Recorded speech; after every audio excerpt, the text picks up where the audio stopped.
행정부 수반의 대행에 그친다라고 해석을 한 것입니다. 자, 그렇게 따진다면 한덕수 권한대행은 이미 월권을 저질렀습니다. 특히 대한민국 대표하는 국가 원수가 된 듯이 그 대표적 권한인 외교의 전면에 나서면서 각국의 정상과 소통을 하고 있지 않습니까? 한덕수 권한대행은 윤석열 탄핵 소추안 가결 다음 날인 15일 조 바이든 미국 대통령과 16분간 통화를 했습니다. 우리 정부는 외교 안보 정책을 차질 없이 수행해 나갈 것이다 라면서 한미 동맹 또한 흔들림 없이 유지하도록 노력하겠다라고 강조하는 내용이 이미 대대적으로 보도가 됐습니다. 그리고 지난 19일에는 이시바 시게루 일본 총리와 20여 분간 통화를 했습니다. 그러면서 한일 국교 정상화 60주년 준비 작업을 착실히 추진해 나가기로 하는 등 양국 간 현안을 협의한 것으로 알고 있습니다. 이런 통화 내용을 바탕으로 한덕수 권한대행은 지난 20일 국정안정 고위당정협의회에서 정부는 한미일 그리고 많은 우방국들과 신뢰를 확립하겠다라고 발언을 했습니다. 이게 외교가 아니고 뭡니까? 도둑질을 해도 손발이 맞아야 한다는 옛말이 있는데 지금 권성동, 한덕수 두 권한대행의 손발이 얼마나 맞는 것인지 잘 모르겠습니다. 남이 권한을 대행하다 보니까 이런저런 혼선이 발생하고 있는데 그런 혼선을 악용해서 멋대로 권한을 휘두르는 것을 국민께서 용납하시겠습니까? 이런 시국에. 두 사람이 대행하고 있는 권한은 국민의 것이라는 사실을 망각하지 마십시오.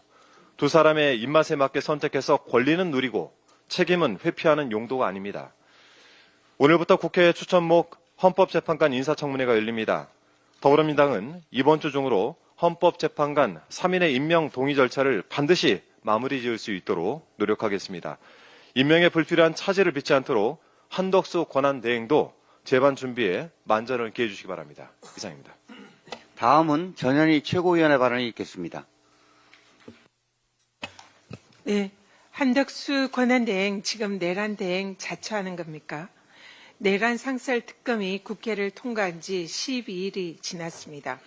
특검법 제3조는 특검 수사가 결정된 경우 대통령은 지체 없이 후보자 추천을 의뢰해야 한다라고 규정합니다. 여기서 지체 없이입니다. 이미 법을 위반했습니다.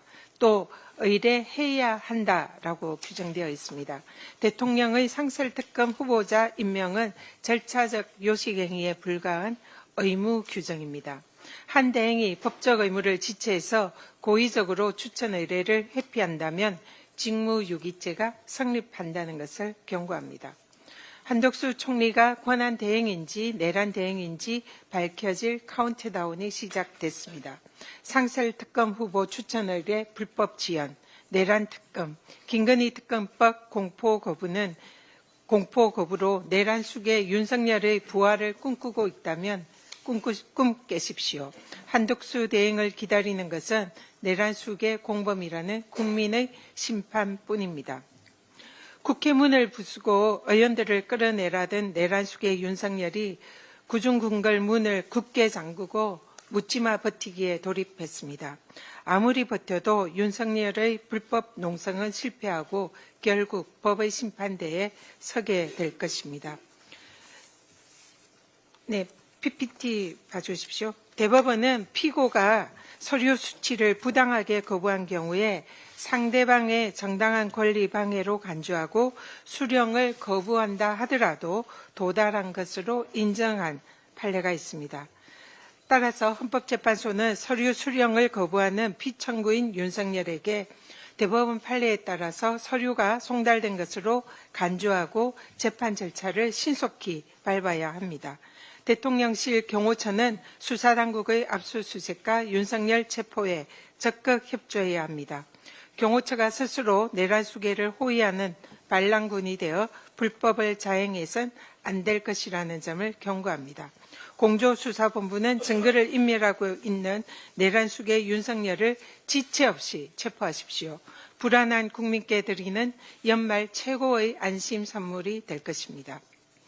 경찰청장 등 수뇌부가 내란 피의자가 된 경찰이 아직도 정신을 못 차리고 주말밤 28시간 넘게 국민의 권리를 침해했습니다.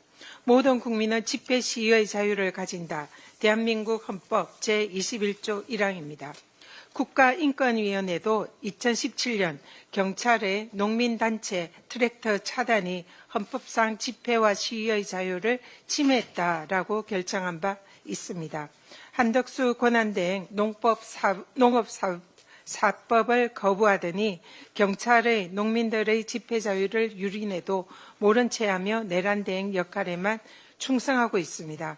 이대로 방치하면 촛불 시민들을 향한 물대포가 등장할지도 모릅니다.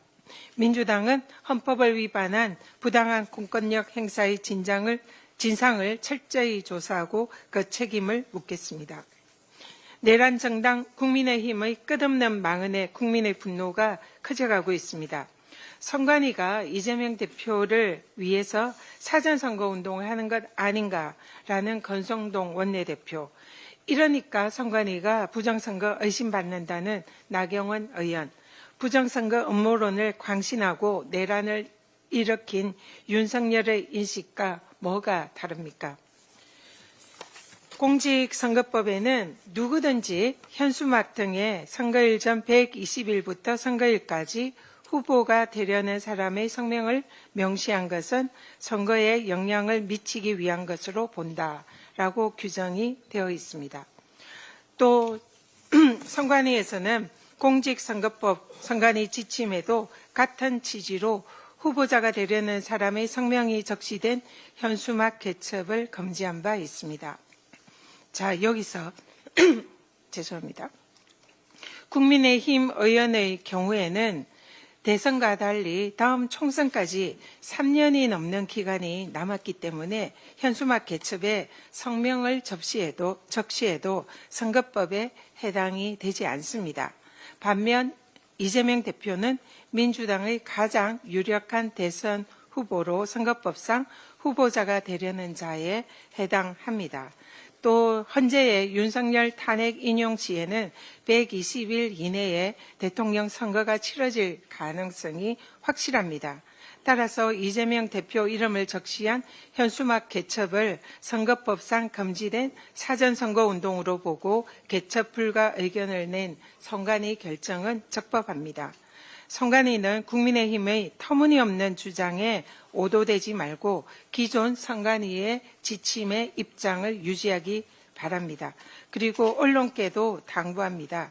곧 있을 것이 확실한 대선 후보와 3년 반 이상 남은 총선 후보를 비교해서 현수막의 성명 개첩이 된다 안 된다 판단해서는 안 됩니다. 선거법의 규정을 명심해서 올바른 보도를 해주시기를 당부합니다. 이상입니다. 다음은 김민석 최고위원의 발언이 있겠습니다. 국민의힘 권성동 대행에 딱 한마디만 드리겠습니다. 윤석열 계엄 내란에 대해 국민들께 사과하십시오. 이런 상황에 사과 한마디 없는 정치를 본 적이 없습니다. 정치에도 최소한의 도리가 있는 것 아닙니까? 계엄 내란을 옹호하고 탄핵 심판을 방해하고 김건희를 비호하고 권성동 대행과 국민의힘이 전광훈 자유통일당과 뭐가 다릅니까? 전두환 민정당과 뭐가 다릅니까? 정말 윤석열 복귀라는 국민적 악몽을 꿈꿉니까? 어찌 이리 뻔뻔합니까? 이렇게 새해를 맞으면 국힘의 미래는 암흑입니다. 윤석열 아바타 노릇을 해도 나 하나는 살겠지 하는 암흑의 주술에서 벗어나 당과 보수 세력 전체와 나라와 국민까지 수렁으로 끌고 들어가지 말기 바랍니다. 이상입니다. 다음은 박찬대 원내대표의 발언이 있겠습니다. 민주당은 내란 잔당들의 시간 끌기 작전을 묵과하지 않겠습니다. 어제 기자 간담회에서도 밝혔듯이 한덕수 총리가 24일까지 특검법을 공포하지 않는다면 민주당은 그 즉시 엄중하게 책임을 묻겠습니다. 즉시 절차를 밟겠습니다. 12.3 윤석열 내란 사태가 발발한 지 오늘로써 벌써 20일째입니다. 내란 수계는 탄핵으로 직무가 정지됐을 뿐 여전히 체포되거나 구속되지 않았습니다. 20일 동안 수많은 증거들이 인멸되었을 가능성이 매우 높고 지금 이 시각에도 증거 인멸과 말 맞추기가 진행될 수 있다는 점을 감안하면 특검을 속히 출범하고 신속하게 수사를 하는 것이 시급하고 중요합니다. 한덕수 총리가 시간을 지연하는 것은 헌법을 준수할 의지가 없다는 것임을 보여주는 것이자 총리 자신이 내란 대행임을 자인하는 꼴입니다. 한덕수 총리는 내란 대행을 포기하고 즉시 상설특검 후보 추천을 의뢰하고 내란 특검법과 김건희 특검법을 공포하십시오. 내란 수사와 탄핵 심판 절차 지연은 내란의 연장이자 제2의 내란을 획책하는 행위입니다. 내란 사태가 길어지면 길어질수록 국민적 혼란과 국가적 피해는 기하급수적으로 커질 수밖에 없습니다. 그래서 권성동 국민의힘 원내대표도 2017년 2월 26일 탄핵 심판은 빠르면 빠를수록 좋다. 시간을 끌면 그만큼 나라가 불안정해진다고 말했던 것입니다. 윤석열 내란 사태는 박근혜 국정농단과는 비교할 수 없는 중대 사안입니다. 헌법을 유린하고 무장한 군인들을 동원해 국민의 기본권을 제한하고 국헌을 물랑케 한 반국가 행위입니다. 내란 사태 이후 속속 밝혀지는 내란의 실체들을 보면 이 같은 사실을 충분히 유추할 수 있습니다. 최정예 북파 공작원까지 동원해서 손발을 케이블 타이로 묶고 두건을 씌워서 납치한다는 계획이 드러났고 김용현 전 장관이 국회에 500명을 투입한 데 대해 윤석열이 거봐 부족하다니까 1000명은 보냈어야지 라고 했다는 진술도 나왔습니다. 심지어 김용현이 내란 당일 탱크로 국회를 밀어버리라고 했다는 보도도 나왔습니다. 나라를 망하게 할 작정이 아니라면 결코 사태 수습을 지연해서는 안 됩니다. 지금 국민께서는 내란 숙의 윤석열의 신속한 파면과 구속 수사를 촉구하고 계십니다. 국민을 향해 군대를 동원하고 총부리를 겨눈 내란 숙의 윤석열이 다시 직무에 복귀할 경우 얼마나 끔찍한 일이 벌어질지 뻔하기 때문입니다. 한덕수 총리와 국민의힘 권성동 원내대표의 내란 수사 지연 전술은 내란의 완성, 제2의 내란 획책 행위라고 해도 무방합니다. 최대한 탄핵 심판 절차를 지연하고 내란 수사를 지연시켜 내란 숙의 윤석열이 다시 직무에 복귀할 가능성을 높이려는 시도이기 때문입니다. 국민이 피를 흘리든 말든 나라가 망하든 말든 상관없다는 철면피가 아니고서야 도저히 할 수 없는 행위입니다. 거듭 말씀드리지만 내란을 빠르게 진압하는 것이 국민과 나라를 위한 길입니다. 민주당은 윤석열의 빠른 파면과 신속한 내란 사태 조기 종결을 위해 최선을 다하겠습니다. 끝으로 이재명 당대표의 발언이 있겠습니다. 네, 경제가 너무 어렵습니다. 안 그래도 어려운 경제에 내란 사태까지 겹쳐서 불안감이 경제를 엄습하고 있습니다. 제가 아침마다 유심하게 저 오른쪽 그래프를 보는데 지금 원달러 환율이 우상향하고 있습니다. 저기 쉽게 멈출 것 같지가 않습니다. 곧 1,500원 되는 거 아니냐라는 걱정을 하고 있습니다. IMF 때 우리가 겪었던 그 어려움, 어쩌면 현실이 될지도 모르는 이런 엄중한 상황이라는 걸 기억해야 되겠습니다. 경기 둔화 때문에 빚을 못 갚아서 채무 조정에 나선 서민들이 18만 명대로 급증했다고 합니다.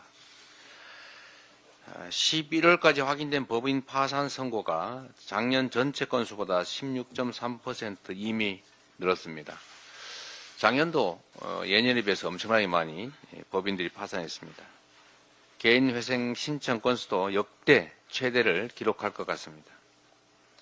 장기화되는 고금리, 고환율, 내수 침체 때문에 민생은 더 이상 물러설 데가 없습니다. 그런데 이 정부의 대책이라고 하는 게 예산 조기 집행입니다. 이 예산 조기 집행은 평소에 다 하던 겁니다. 그런데 이게 지금 이와 같이 극심한 경기 침체에다가 심지어 국제적, 국내적 불안이 내란 사태로 심각해지고 있는 현재 유용한 정책일 수 있겠습니까? 한국은행 총재, 경제부총리까지 추경 필요성을 인정하고 있습니다. 윤석열 지금 직무정지된 대통령이 임명했던 이 경제 관료들조차 추경 필요성을 이제는 인정하지 않습니까?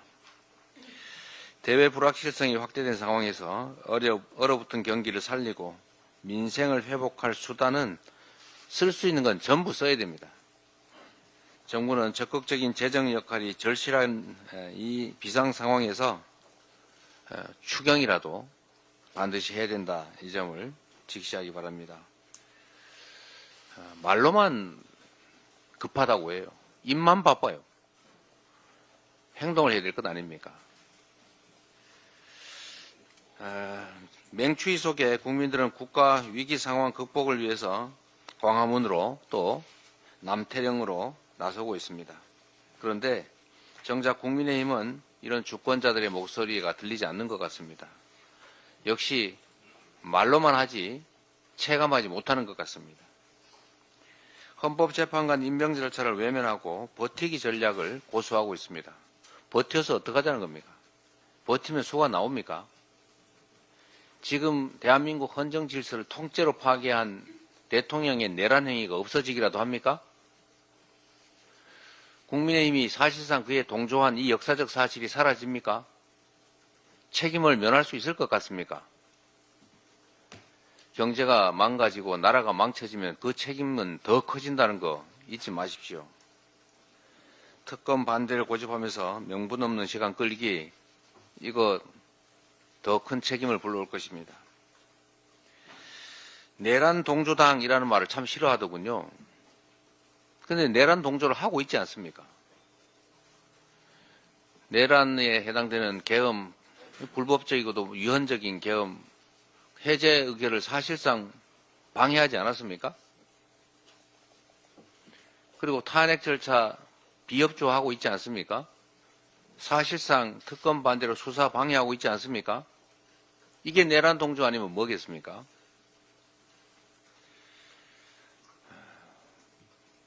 후세대들이 어떻게 평가할지도 조금은 생각하고 사시기 바랍니다. 국민의힘은 이 시대에 현직 대통령의 내란 행위를 사실상 방치하고 있는 것입니다. 책임져야 합니다. 김민석 수석 말씀대로 최소한 사과라도 해야 되지 않습니까? 그리고 대통령이, 현직 대통령이 무슨 내란을 하느냐, 이런 해괴한 소리를 하던데, 현직 대통령이 권력 강화를 위해서 또는 자기 이익을 위해서 헌정 질서를 파괴하는 행위가 실제로 있기 때문에 현직 대통령의 소추권, 예외 사유로 대통령도 다른 건 다 죄를 지어도 봐주는데, 재직 중에 기소할 수 없는데, 재판할 수 없는데 내란과 외환죄를 범하면 예외다라는 조항을 만들어 놓은 것입니다. 현직 대통령이 권력 강화를 위해서 하는 내란 행위를, 이걸 친위 구데타라고 합니다. 성공하는 경우가 많기 때문에 문제가 안 됐다고 생각할지 모르지만, 그런 경우를 막기 위한 이런 명문의 규정조차 두고 있는 이유를 왜 외면합니까? 대통령은 내란 행위를 할 수 없다. 이 생각 속에는 대통령은 무슨 짓을 해도 괜찮다. 이 생각이 들어있는 것입니다. 대통령은 왕이 아닙니다. 대통령이 입법, 사법, 행정권을 통째로 다 장악하고 제멋대로 하려고 시도했던 게 이번 내란 행위 아닙니까? 어떻게 이거를 책임을 묻는 것에 참여하지 않을 뿐만 아니라 책임을 묻는 걸 방해할 수가 있습니까? 국민의힘은 내란 동조당이라는 말 하지 말라고 할 게 아니라 내란 동조 행위를 하지 말기 바랍니다. 이상입니다. 회의를 마치겠습니다.